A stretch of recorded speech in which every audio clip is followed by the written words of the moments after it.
Friends of the Arts, please welcome the Honorable Senator Amy Klobuchar of Minnesota.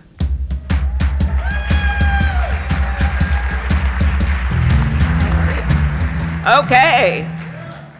Number one, I know that you guys in the House think that the Senate needs to be a little looser. We now have our theme song.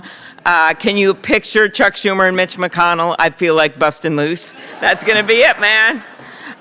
This is just such an honor to be part of this. I've decreed as chair of the Rules Committee, there is no curfew, so we're continuing on. It is so fun to see the members perform, to celebrate music. I got to see Thunder Road, incredible.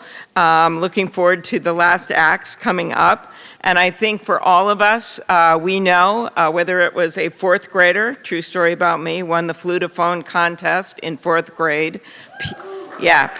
Peaked at an early age. I now know what I can do next year. But so for many of us, music is what brings us together.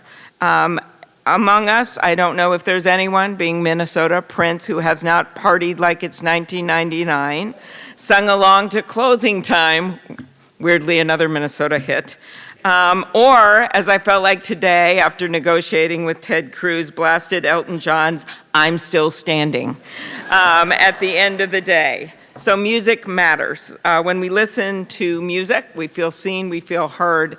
And when I think about what happened during the pandemic, when people were shut out of live events because you can't stand in an orchestra pit, much less a mosh pit in the middle of a pandemic, something happened. 300 million plus people were in their separate silos, and you know what they missed? They missed music.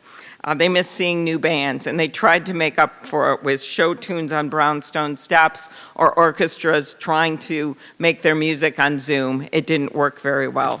One of the things that we did in Congress, so many of you out there, Senator Cornyn and I'm always grateful for country western bands in Texas, joined forces, as did Congressman Roger Williams and then Congressman Peter Welch, to pass the Save Our Stages Act. This was actually the biggest investment in the arts in the history of America. We kept, yes, big places open, but most importantly, we kept these little places like a theater in Fargo, North Dakota, or our iconic First Avenue where Prince got his start in Minneapolis. So when I think about how much we all missed music back then, and I think about this joyous moment now, we have come a long way, and let's help this music sustain us through this election and into next year and get a whole lot done. Thank you, everyone.